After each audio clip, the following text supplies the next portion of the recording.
Because God knew what he was doing. And God knew how he was leading. But you've got to get through some deserts to get to the palm trees. You've got to go through some dry seasons if you're going to get to the wells that God has produced for us and planned for us. He was going to not only provide, he was going to provide abundantly. God was teaching them that he is and he was trustworthy. So what we see is that they faced the army of Egypt and they feared and they complained. They ran out of water and they feared and they complained. And in Exodus 16, Israel apparently ran out of food and their response was the same as it had been in the prior chapters. They feared and they complained. I think we sometimes forget that the journey was not about getting Israel from Egypt to the promised land. It was not a location change. It was to teach them God's character and to change their hearts. Their journey was the same as ours. It was a journey of healing, a journey of renewed hope. It was a journey of perfect love, casting out all of their fears. It was, above all else, a journey of transformation. And that's the journey that we're on as well.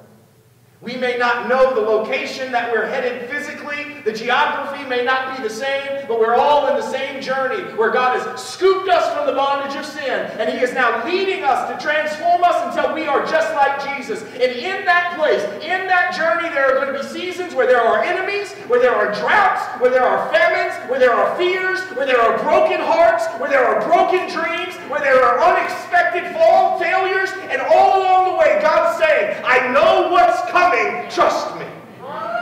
He's leading us through those things to himself.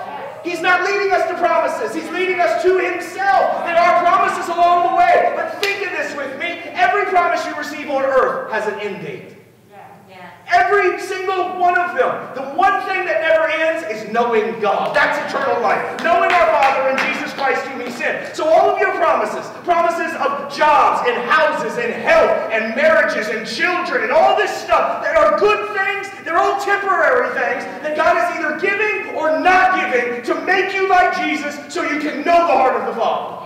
So if you have it, it's so you can know God. If he withholds it, it's so you can know God. But all of it is about eternal life being birthed in us so that it can be multiplied through us. Amen. Every step of this journey is about knowing God and him showing us the fullness of his heart. We are all on a journey of transformation, just like Israel was in Exodus